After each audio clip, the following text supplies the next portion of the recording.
All right, welcome to Evan the Counselor Live. I'm Evan the Counselor. Today we are doing our second discussion episode. So this will be posted on YouTube and on my podcast. And we are live, as you can see, on our TikTok cam. Let's get that nice. There we go. So right now we've been interacting for a little bit with folks on TikTok and have some questions on the topic of addiction and harm reduction. So we have some great questions, and I'm going to be checking out the live stream, and we're going to see if any other great questions come up, which I believe they will. So yeah, let's go ahead and get going. So the first question is, what is harm reduction? And simply, harm reduction, by definition, is anything that reduces the harm or the consequences, negative effects from an inherently high-risk behavior, right? And so we often think of harm reduction in regards to addiction, which absolutely it applies.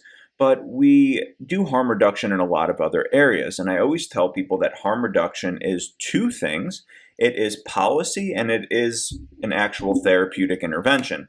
So thinking about from a policy standpoint, we have a law that when you drive a car, you need to wear a seatbelt. And we disincentivize when you don't. So we're not saying, look, car accidents kill 30,000 people a year. I don't know if that's actually the number, maybe something like that. So therefore, it would make sense that we just shouldn't drive, right? Because that's a lot of people who die a year from car accidents. But we don't do that. We say, we as a society look at risk and reward and say driving is necessary and integral part of our society. We cannot take zero risk. So instead of just telling people you cannot drive a car, just wear a seatbelt, right? And that greatly reduces the risk and having safety features on cars. So that would be one example.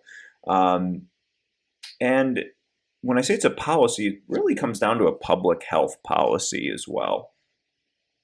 And policies can be aimed at reducing, like I would say even something like raising the price of cigarettes would be a public health policy steeped in harm reduction because less people will be smoking, therefore less people will be getting cancer.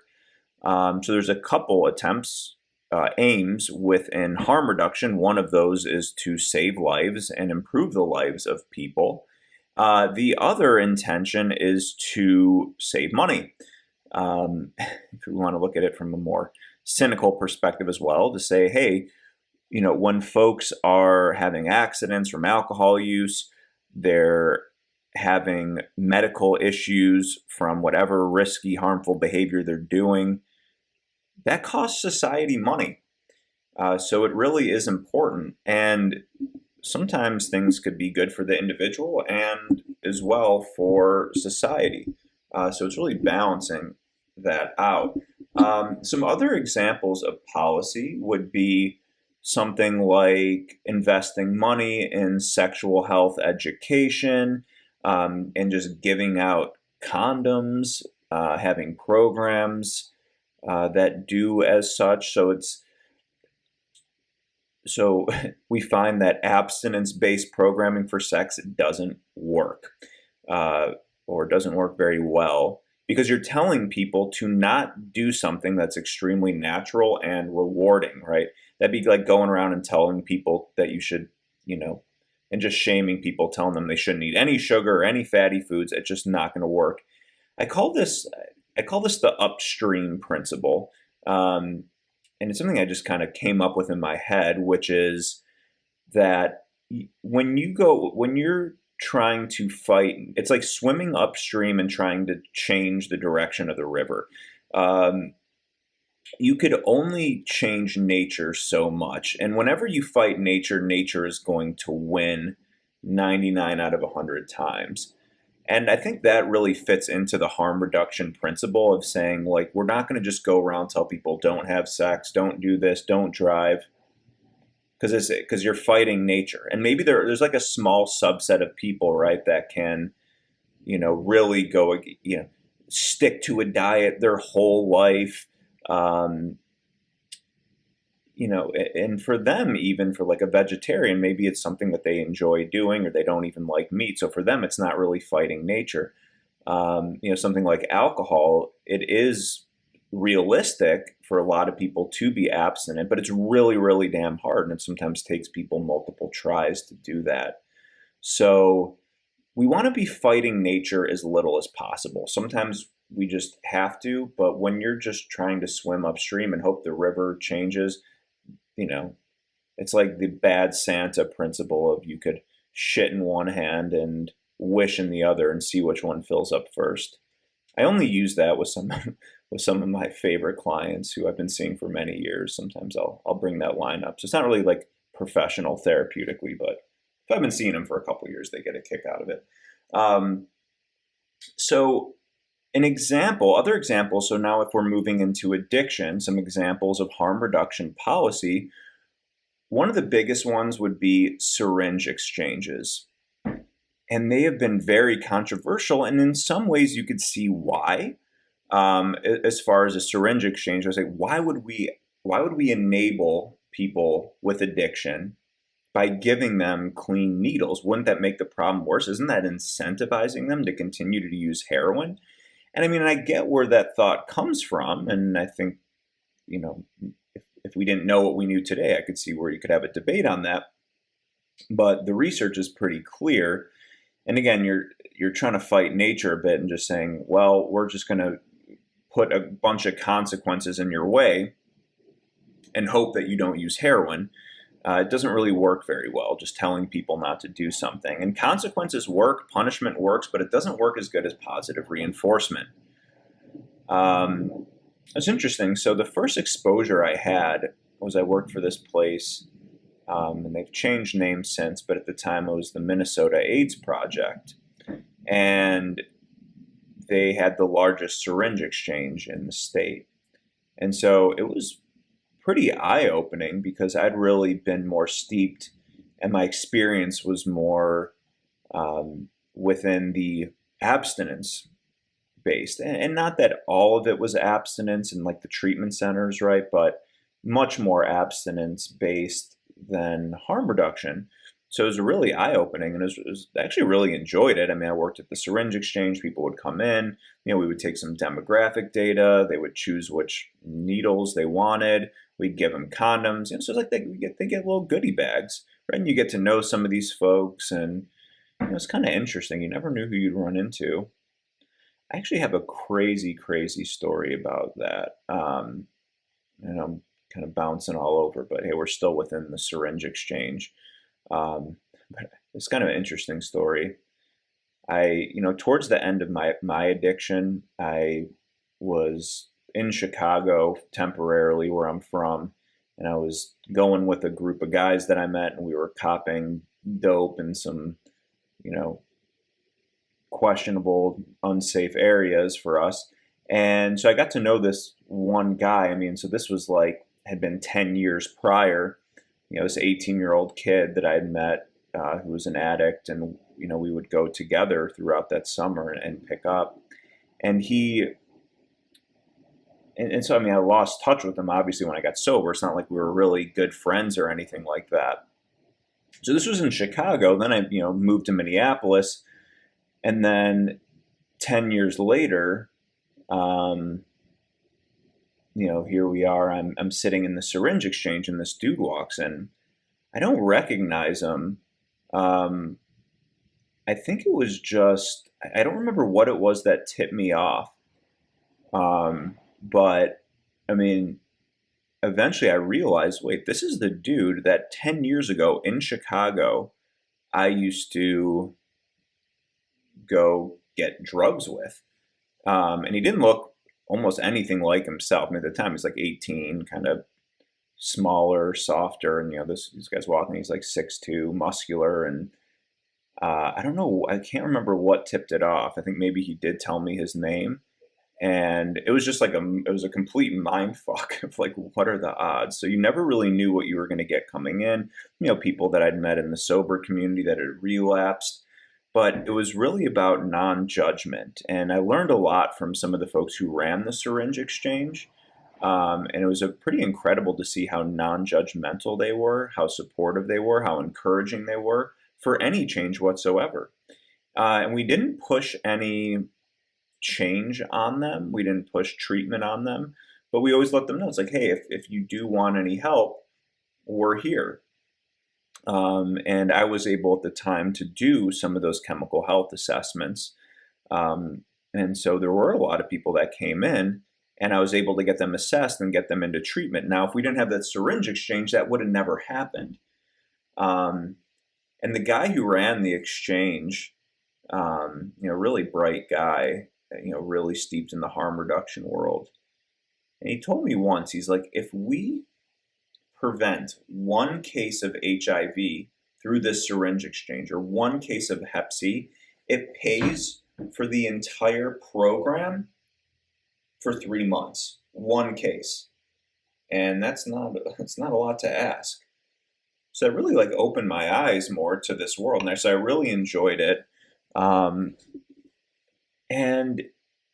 I think unfortunately there's a divide, in the chemical health treatment of people who work in, treatment centers and really try to get people into more abstinence-based sobriety, and then the harm reduction world all the way on the other side. There's not a ton in between. I think you're seeing more and more in between, which is better.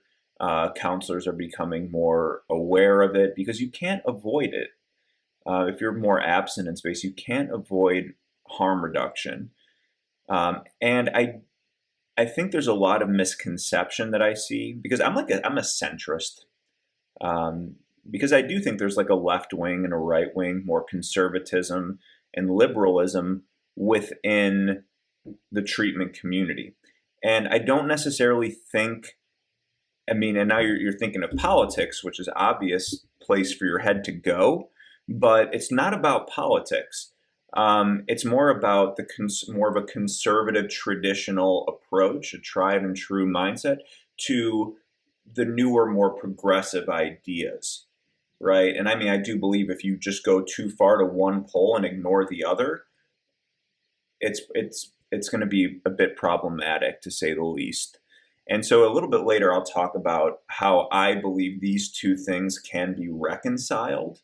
As far as harm reduction and abstinence-based recovery, how to find a middle ground, and how to know what's more important, what's more pertinent to the individual at this time, because it doesn't always have to be one or the other. You can be having elements of both, and you can have harm reduction at the same time as being an abstinence. And abstinence really is a form of harm reduction in and of itself. So one great example of drug policy that's extremely progressive would be in Portugal. And they had these progressive policies that were increasing, and I believe it wasn't until the 90s that at one point they were having such big problems with overdoses and addiction that they're like, we need to do something about this. And I'm pretty certain what they did was bring in some real experts on addiction and ask them, well, what's going to work? What the hell do we do? And I think they said, look, this is going to seem pretty intense, but we need to decriminalize drugs completely, and offer programs and actually help support people, maybe even providing them substances. And it's just what? How on earth could that happen? And they enacted some of these policies. I can't remember exactly if they actually do go as far as giving people substances. I think they actually might give a certain amount of opiates to people. But then they also say, all right, we're going to go on this end, we're going to go super progressive, but we're also going to offer help if and when those people want it, because providing safe injection sites, we're going to have a medical staff, a nurse, and it's going to reduce all this harm and burden and cost. And that punishment mode doesn't tend to correct behavior you know, doesn't tend to correct the behavior that you're to um, trying to change or disincentivize. So yeah, so a reminder for everyone who's just coming in, we are doing a live stream where I am recording this for my discussion podcast series. So this is the second one we're doing. So we're either doing interviews or discussion, and today we are doing harm reduction and addiction. So if you have any questions about addiction, I see some questions coming up. And I have a lot of great questions from before we started recording. So feel free, I'll be monitoring the live stream here as we go. So back to Portugal. So they found a lot of success, and they still do. And what they found is it really drastically reduces the cost and burden to society, but also helps people individually and gives them a sense of dignity and humanity. And for folks who are in abstinence-based recovery,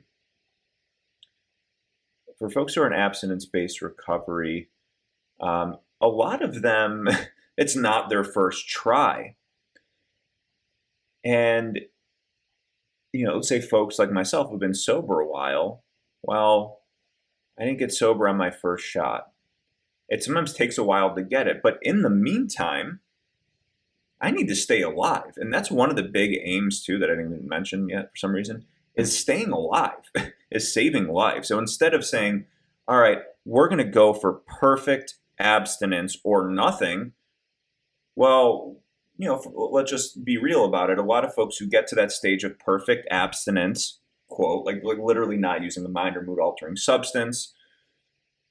We could really chop this thinly, but we're just going to use this broadly, but not using mind or mood altering substances.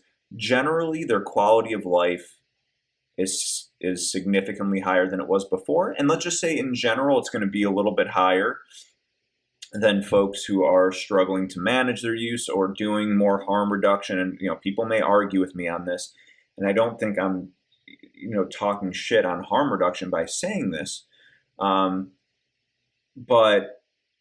it's like the difference of like doing a really intense, it's like, okay, I want to lose weight or get in shape. And then I go do CrossFit, right?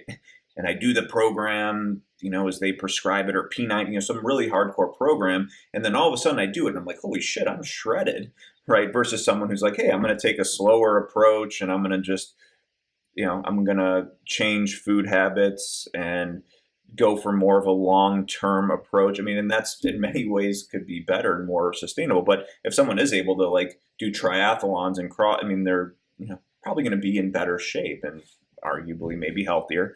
The diet folks may come in and yell at me. I'm not trying to litigate that by any means, but it's just a metaphor. So yeah, it would be great to be fully abstinent, because if we're talking about harm and not even necessarily quality of life, if we're talking about harm's sake, like you're much less likely to have harm if you are abstinent, right? Because you're not using. But that doesn't mean that that's realistic or completely the way to go. So, and then some argue too, and the harm reduction advocate can make the argument of like, okay, so you got this person with abstinence, and let's just say opiates. That's an easy one to go to for harm reduction, and we'll talk about why. But say, okay, so we got this person who's abstinent from opiates. Well, if they do relapse, they're not necessarily on medications. Maybe they're more likely to relapse because they're not on maintenance medications, and they're more likely to die. So there may be some examples where, going for abstinence may be more dangerous. But let's just say for folks who are in long-term abstinence recovery, right, often their quality of life, the negative effect from substances will have less of an impact than those doing harm reduction. That doesn't mean that you shouldn't be doing harm reduction. And we'll talk about how I reconcile those two things. Again, people may disagree. But I'm really just trying to take a center approach and just talk about, and again, I do come from a bias of, my own personal recovery of being sober in an abstinence-based model. And so that's my foundation. I still believe in it. Um, However, my views have really changed on harm reduction. Um, and I see its merit and I implement it. And that may be a good segue into the second part of what harm reduction is, which is therapeutic intervention, right? I'm a clinician, I'm a therapist. And I tell people that even though I may still do community support, even though I personally shoot for abstinence in my own recovery, my practice, and and even the fact that I'm working on an outpatient therapy basis, like the lowest possible level of care, and that may be partially why, is that most of the clients who come to me with addiction issues, I'm going to take a harm reductionist approach with, a therapeutic approach than abstinence. And that kind of blows people's minds. They'll be like, what do you mean? Like, how can you, if this has helped you so much?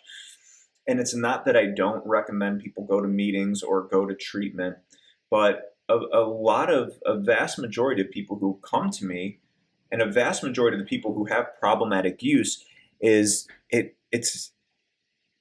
environmental, or it's really early on in the process. So that's the question of, when do we use a harm reductionist approach? And I mean a therapeutic approach.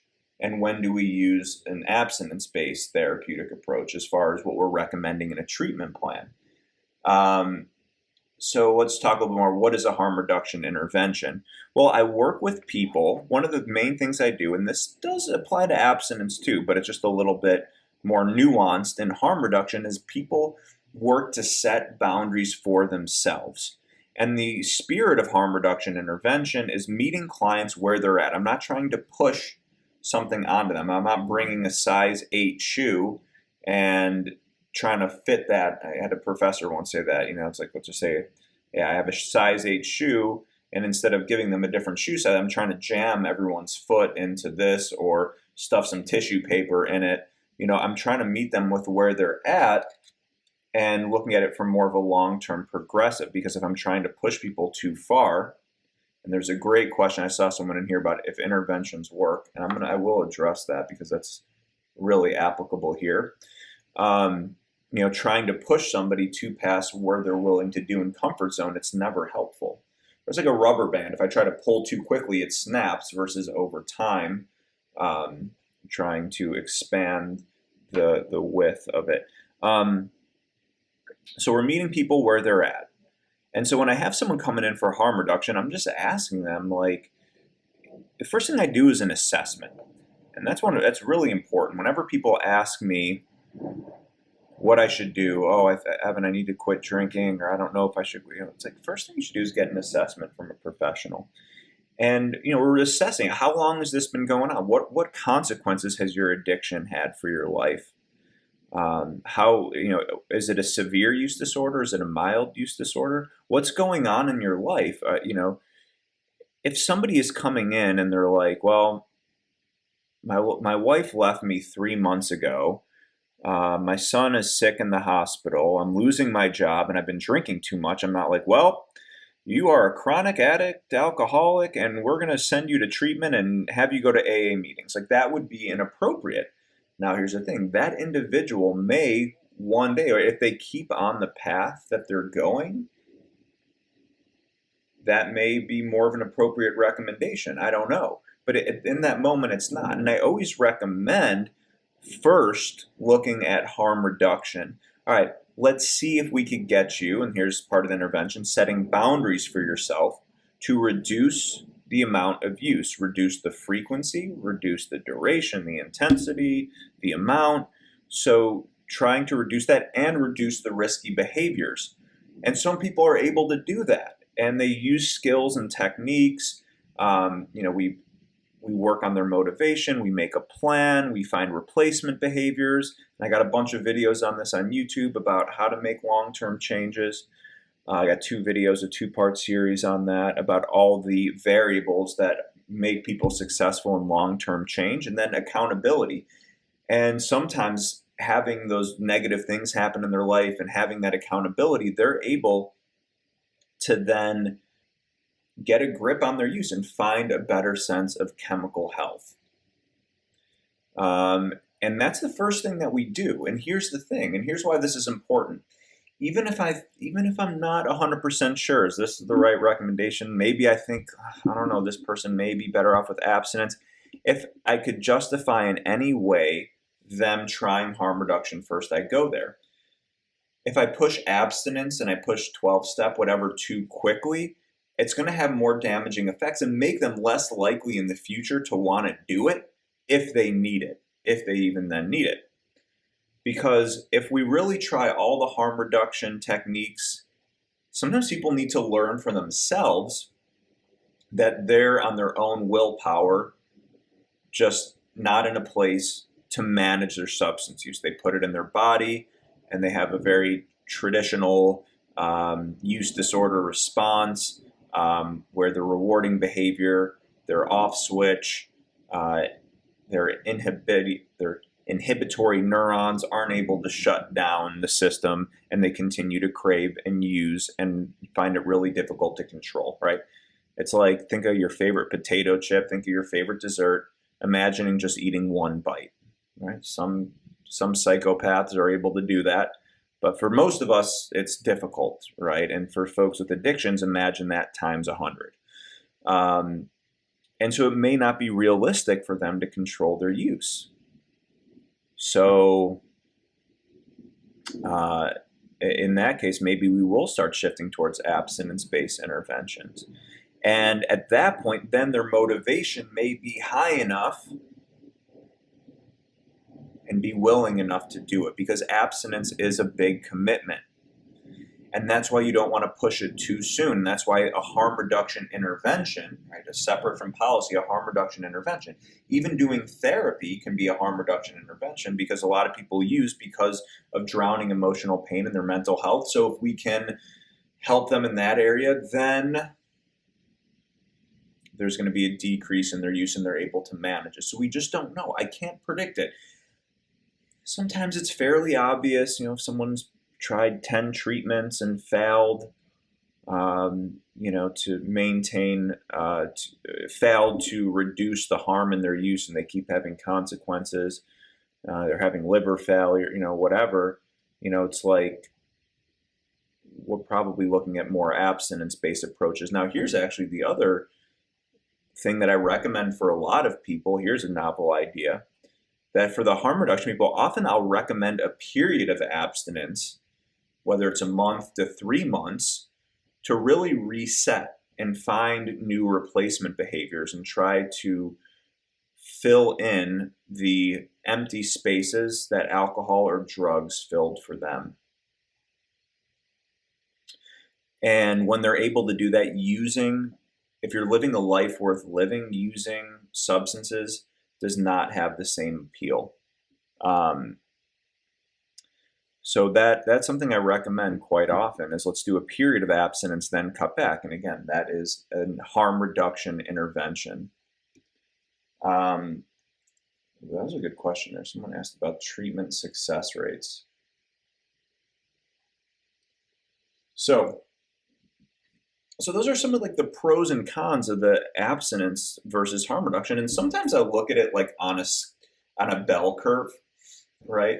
So if somebody's really low on the bell curve of harm and the amount of use and the severity of their use disorder, all right, that's probably a good person for harm reduction. Then as the bell curve goes up, and it becomes more intense, then okay, we're looking at more abstinence-based. But then if it gets to a point where you're on the far end of the bell curve as far as use intensity, right? Sometimes now we're back at harm reduction. It's probably not realistic. This person, has had multiple attempts. They have severe and persistent mental illness, homeless. Just have every risk factor against them. Let's go back to harm reduction. Let's see if we could work with this person to reduce harm, to keep them alive, to give them some semblance of a quality of life. And then maybe one day they'll get it, maybe not. A lot of people, maybe a majority of people with severe addictions, never end up getting sober, or really at the end of the day, I call it finding homeostasis. So coming to terms with your chemical health, and that homeostasis may still be problematic use, but it's not as problematic as before, but it's more manageable and you're able to get by. Um, Sometimes it is completely through abstinence. Um, so it really does depend on the individual, and you never know. But I think harm reduction is always a great place to start. And again, you can employ harm reduction and abstinence at the same time. Um, and one of the things we haven't talked about as much yet, but which is a big part of harm reduction, is medication assisted treatment. And I mean, this is most prevalent in opioid addiction, and this is highly controversial. I could do a whole topic on this. And, within the addiction community, you have very much abstinence-based folks who are not always friendly to, let's say, methadone or Suboxone, buprenorphine for opiates. And then on the other end, it's like, hey, let's give them to every single person coming in. And there are certainly, I'm in the middle. I think there are pros and cons to both. These are extremely powerful medications. Getting off of them is extremely difficult if you ever do want to get off. Some of them can have an effect on your mood, depression, hormone levels, not to mention you'd be severely constipated. However, on the other end, the research shows that a lot less people, again, you could cut the research up and look at it in many different ways, but in general, you're going to have less people dying. And that's important, right? Because again, that's what I say with harm reduction is you don't have a chance to ever get sober if you're dead. And a lot of people die. A lot of people die. So again, for those of you joining, we are doing a live recording for my podcast. This is going to be discussion episode 2, where we dive deeper into a topic. And today we're doing addiction harm reduction. And I am Evan the counselor, and someone was asking on here. I am a licensed clinical social worker in the state of Minnesota, and I am a licensed alcohol and drug counselor. So that's what we're doing here today. So medication-assisted treatment or medication-assisted therapy. So they are becoming more common, more accepted.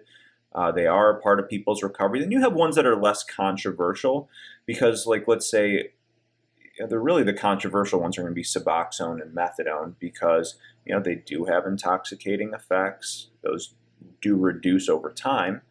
They are still opiates. They're just longer lasting. You don't have those same peaks and valleys, which is associated with much higher rates of addiction, or higher levels of reward. And those are a little more controversial for those reasons.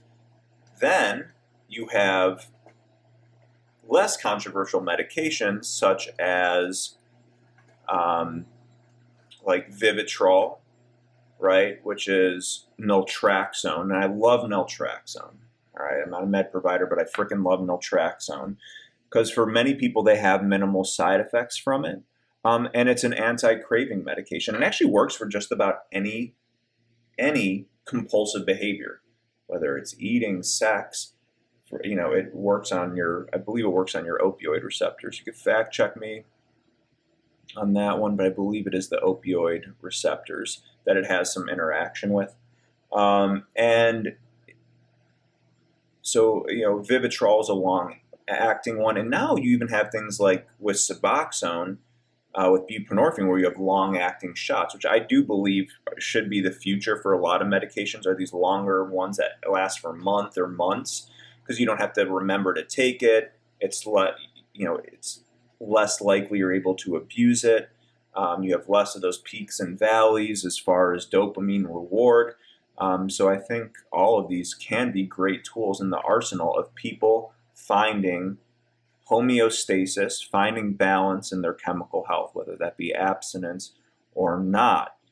So again, it's like I always think of that song, stuck in the middle with you. I'm always stuck in the middle. It's very lonely at the center, but I think a lot of people we're or just not as outspoken as the people on the peaks, just like you may see in the political world as well. And again, this has nothing to do with politics, but I do think there is similarities, right? And a conservative mindset, of tried and true tradition. If it ain't broke, don't fix it, versus more progressive, um, more permissive, more open, and maybe a little bit higher risk because you don't always know what you're going to get when you're trying something new. So yeah, so let's see, what else do I have on my agenda here? But again, I just, before we just get into the Q&A portion, I just want to highlight the importance of getting an assessment first. And look, you never know who you're going to get when you get an assessment. You never know what a counselor's biases are. Unfortunately, you could get an assessment, whether it's mental health or not, and you could get 10 different recommendations for levels of care. But hopefully, I think among us there is consensus. Like when I work with my counselors or other professionals in the field, we usually could come to a pretty clear consensus, and learn to get along and at least have some semblance of a best practice. In Minnesota here we have, we use the ASAM, ASAM, American Society of Addiction Medicine. I hope I'm right on that, where they have 6 dimensions of risk.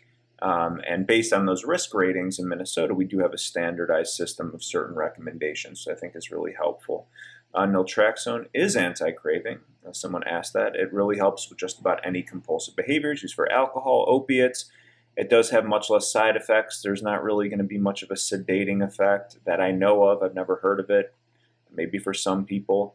But there tends to be less complications. Again, for any med advice, talk to your doctor. I'm just giving you general principles of what these are used for and what I've seen with my clients and why I recommend them to do some of these harm reduction methods, right? So that would be a great example of doing harm reduction and abstinence. Let's say you're like, yeah, look, I don't think it's reasonable for me to control my opiate use. Like, I really want to be abstinent. I really want to have a clear head. I don't want to be relying on medications. I'm really motivated. I have support. I have sober living. I have measures of accountability.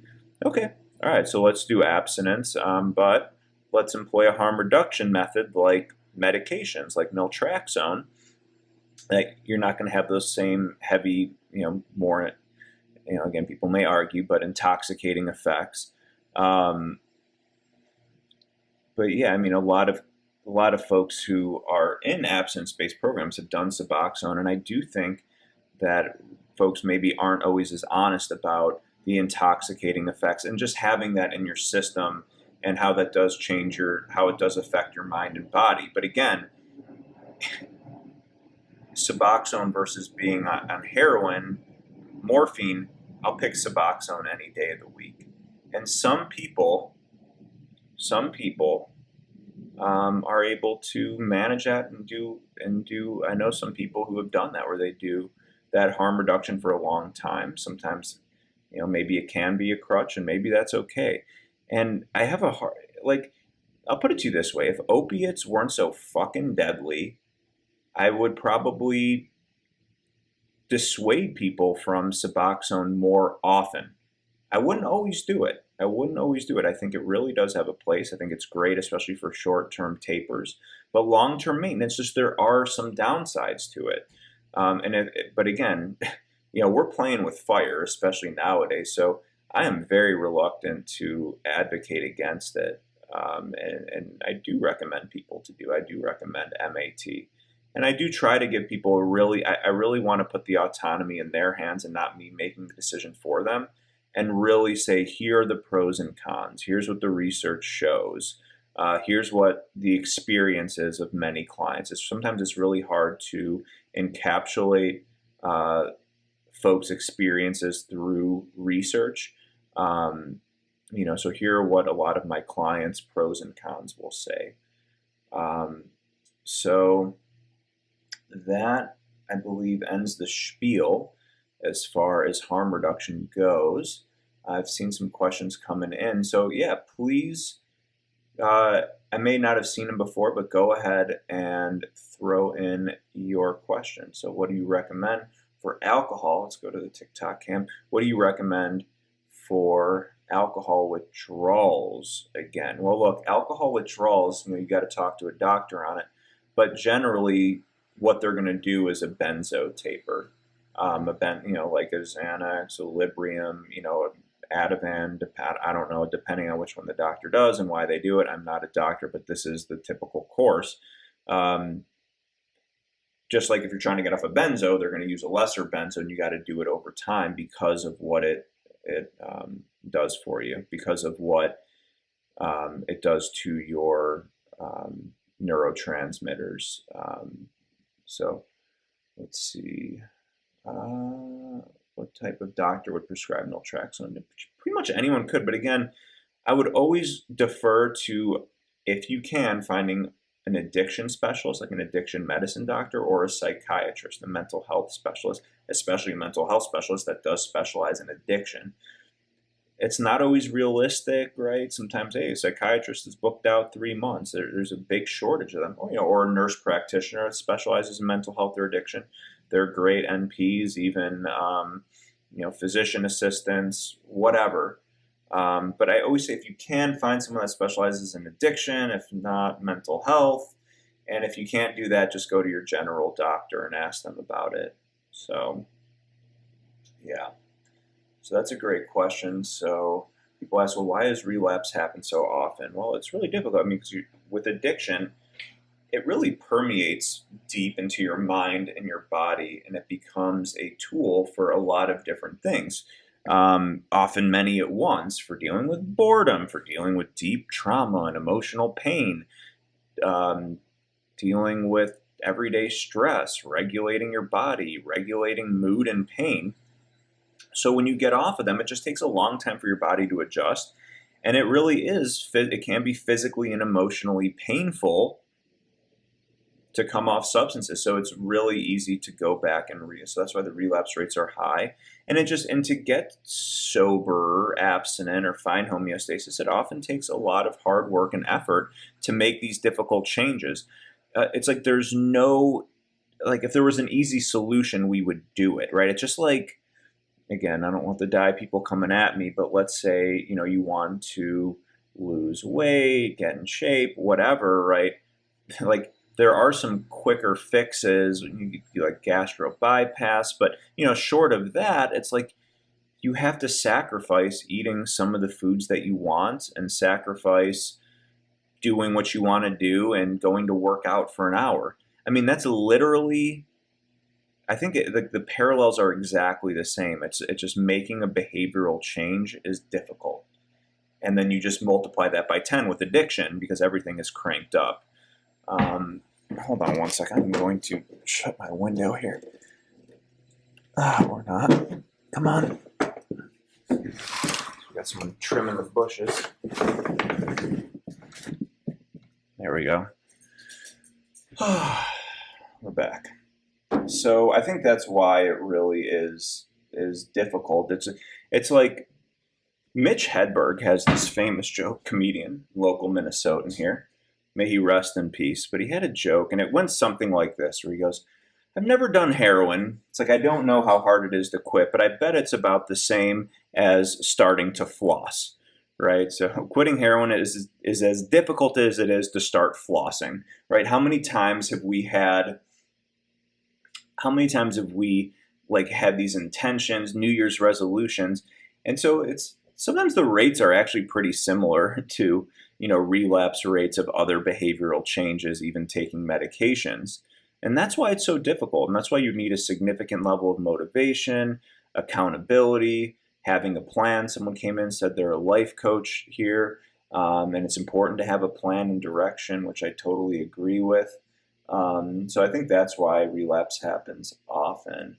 Someone asked about alternative to the 12 steps. And as we go forward, there are more alternatives to 12-step nowadays. And the treatment industry, the treatment centers and the history of treatment centers in the country do come from a 12-step background. The 12 steps, they've been around since the 1930s, have helped millions of people change their life around. And so the treatment industry is very 12-step dominated. And then we have what's called the Minnesota model, which is, like coming from Hazelden and really the first treatment centers that specialize in addiction in the country, right, had a 12-step base, 12-step element to it. And, as we evolve and we're more, even places like Hazelden, right, have evolved and do more harm reduction, still have that abstinence base for the most part, but they, do opioid replacement medications, more mental health services, so things like that. All right, so that's why a lot of things have been 12-step dominated. They've been around for a long time. It's like a corporation. I mean, it's not at all, but it's like a business that's been around. It's like Home Depot. It's like, all right, we're going to start a new mom and pop shop, but now we're competing with Home Depot. But it's just been around for a long time, and very dominant. But nowadays, you are seeing more alternatives, which I think is great. I think 12 steps get a lot of bad rap. Maybe some of it is deserved. Some of it is not. Some of it is, I think, overblown. But I think it's a great tool. But I think it's got to be for the right person. And for me, the right person is someone who's ready to be abstinent or try abstinence. Otherwise, it could be more damaging than not, and it pushes people away when they're not ready. Sometimes it plants the seed, and they come in, and that's fine, and they're not ready. But then they know where to go, and then they come back. So that's one thing, right? But there is the spiritual element, and that's the number one thing that pushes people away from the 12 steps is the spiritual element to it. The spirituality is, in AA, they use the word God a lot. One of the reasons, some of the newer 12-step programs, there's hundreds of 12-step programs that come from the original, which is AA, and most all of them have changed the terminology to higher power. And higher power can mean whatever you want it to mean. It can mean, the group in itself, just something that gives you strength outside of yourself that you could utilize as you build your own strength yourself. And AA never really changed the language, and especially because there's this historical element and resistance to change, and if it ain't broke, don't fix it. It's just an older school program. But even the founders, their basis for spirituality was Christianity. I mean, they certainly weren't like heavy Christians by the time they got into the program. They were deep in the midst of alcoholism and pretty atheistic or agnostic, but they saw the value and changed their lives around via spirituality. And their base of knowledge, right, growing up in a Christian household or, Christian culture was Christianity. So a lot of that bled in because that's all they really knew. But the spirit of the program in AA was to be all inclusive, that there is it's in the traditions. There's something called the 12 traditions of AA, which are basically rules, guidelines to protect AA as a whole, and for members to live by, to always be a place where the primary purpose is to help other people. And one of the traditions is, you're not supposed to talk about religion, politics. And deep within the literature of the steps, which is the program to change as an individual, the spirit is that you could come in with any higher power you want it to be. Now, there is the undertone of like, hopefully it becomes God. It just makes life easier. But there are plenty of people who make AA work for them, who don't throw the baby out with the bathwater. And one of the advantages, too, is just it's all over the place. You'll go, and there's going to be a lot of collective wisdom, a lot of people with a lot of sobriety. Now, you have other programs now that, things like Smart Recovery. That's I think takes a more cognitive behavioral approach. You have things like Dharma or Refuge Recovery that take a more mindfulness, Buddhist-based approach, and people really like them. I get a lot of feedback. I've never been to one personally, but I have a lot of people who maybe are in AA and they found benefit from those other approaches or types of meetings.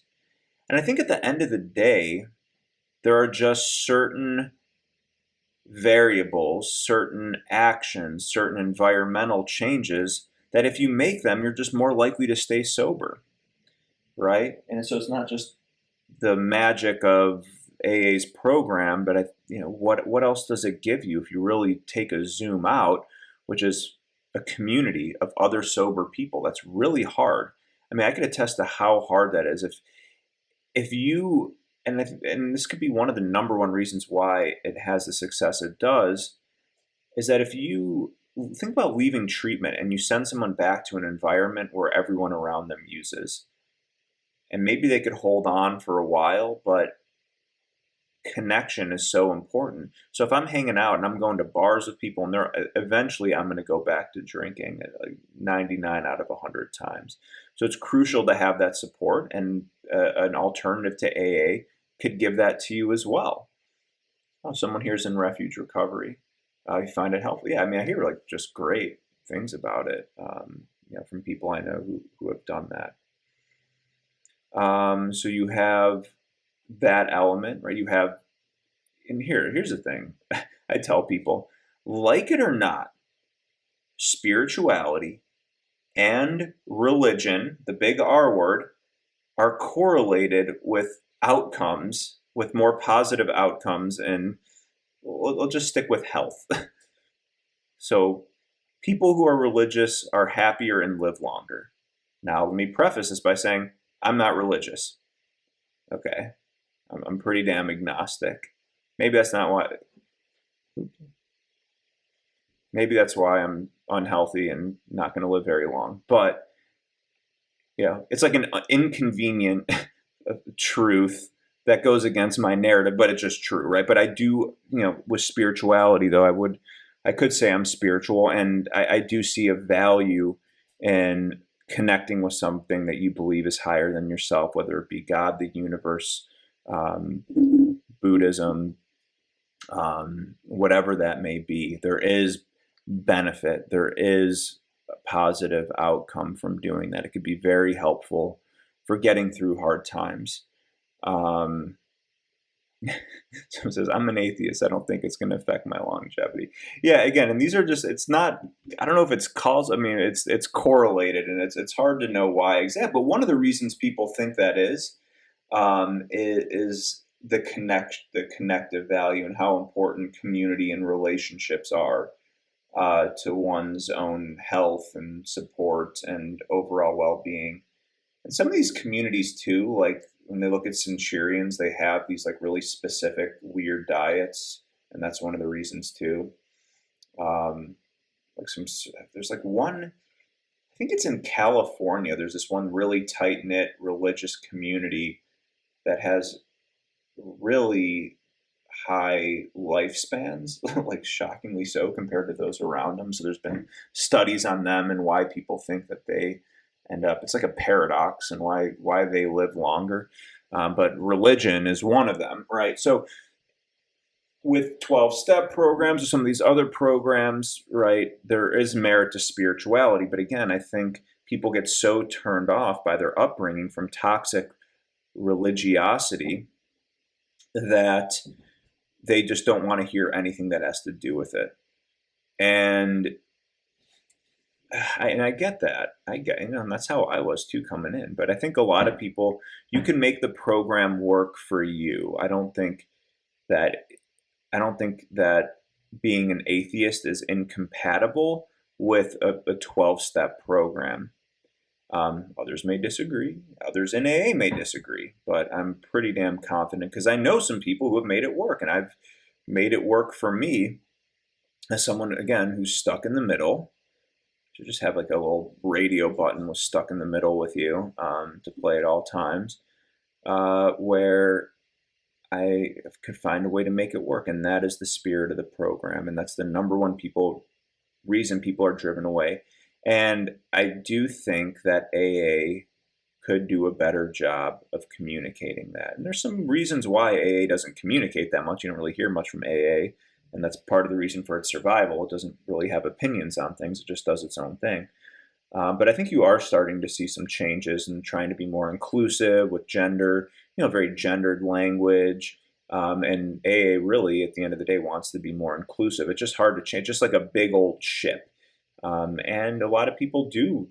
AA is the closest thing to a religion for them. And the big book, right, the big blue book, the big book of AA, which is the primary literature, people don't want to change it because there's like a historical, sentimental value to it. So people are resistant to change, which I understand. But I think if the primary purpose is to help more people, there needs to be a middle ground and find a way to do that. Because I think it's unfortunate. And I tell people this as a counselor, I'm really seeing it on the other side of people coming into a treatment setting.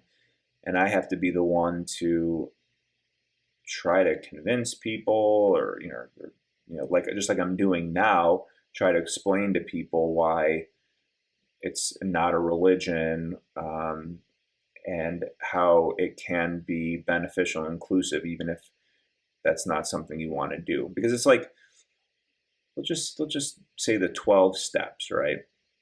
Let's just say it's like a buffet with 12 things. I'm not saying exactly each step. There's so many things that are good about these programs, including AA. So let's say there's 12 things that are helpful, but one of them you just really don't like, so you don't do the other 11.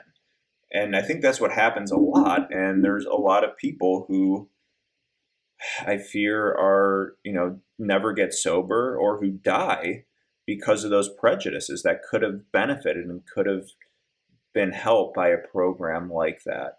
And so I think it's really unfortunate. That's why I try to advocate. And again, with AA and other programs, every group is different. There are different formats. There's some things that bind all of them. There's different people, right? So if you go to a meeting where there's a bunch of old guys in the metal chairs smoking cigarettes, and they have a more old school mindset about the program and a little more directive and more religious based, yeah, then there's other meetings that aren't. So it's like I always tell people, go to 5 meetings before you pick one that you want to stick at. And it's good to go to a variety, but go to a bunch, especially at the beginning, go to a bunch and find which one stands out and has the people you can most relate with, because that's the most important thing at the end. Yeah, it says take what you need and leave the rest. That is a slogan in AA. So what are some other questions that people had? Yeah, someone was asking about the stigmas of Suboxone, which I had talked about, right? That it's that it is the equivalent of an opiate. It's no better. You're just getting high off of it, and you're trading one thing for the other. And this individual was in chronic pain and using opiates and then switching to Suboxone, but they were worried about the stigma. And it's like, in that case, it's really unfortunate because, like, what about the stigma with opiates? I mean, doing short-acting opiates, if you could find benefit from Suboxone, I believe you will have more ability to have a quality of life, a better quality of life with something that's less intoxicating and shorter acting. So it's unfortunate the stigma is there, but that would be a great tool for someone with chronic pain that they haven't been able to manage in other ways. And for some people, that's just the reality. I mean, it's always good to try everything you can before relying on opiates.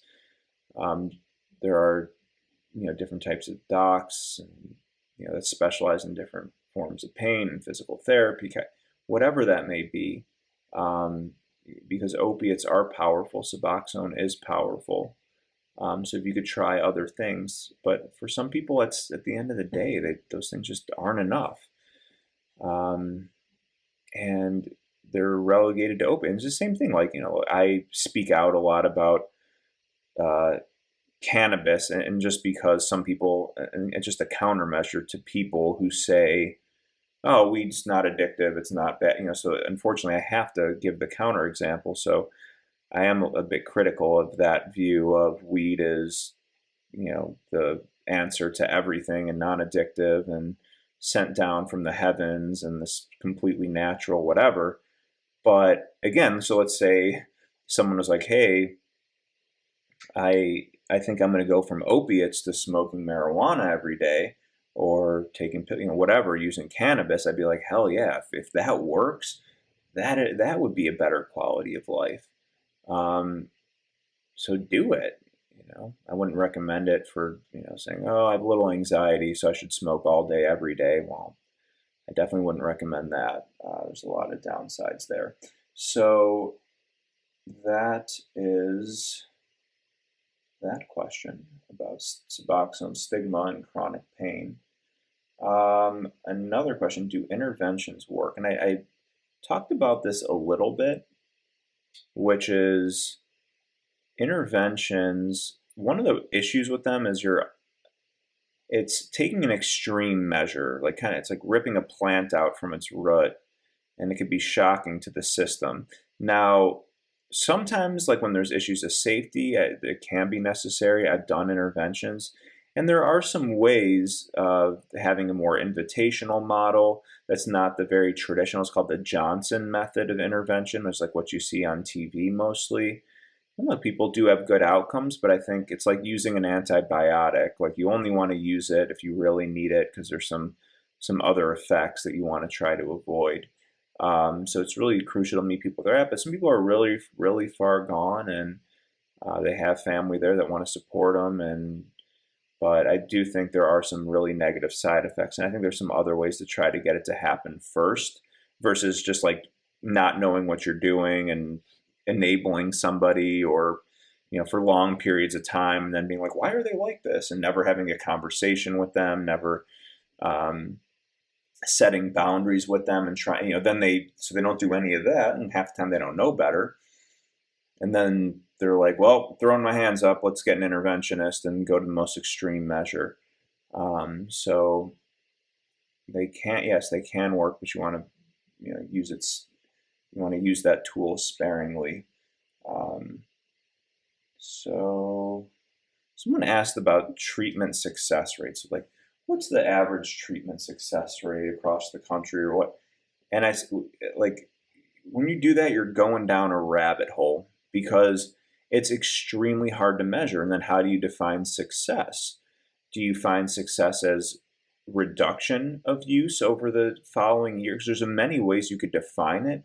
It's hard to follow up with people. It's hard to get honest answers. It's hard to do good research methodology in it.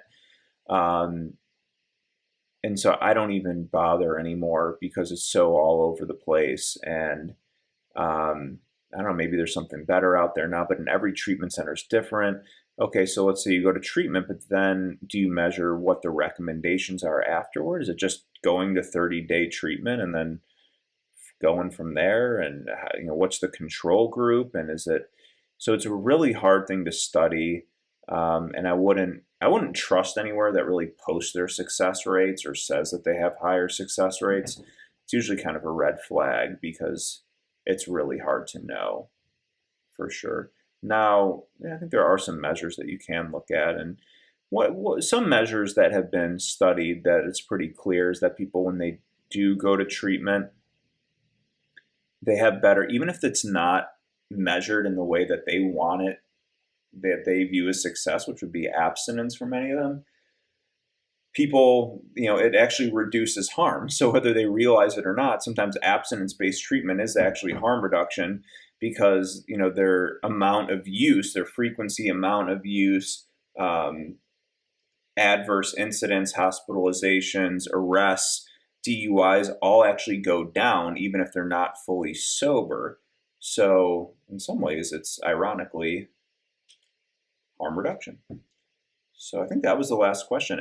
Any other final questions before we just hang out and shoot the shit? Nothing? Well, anyway, that was awesome. We're about an hour in.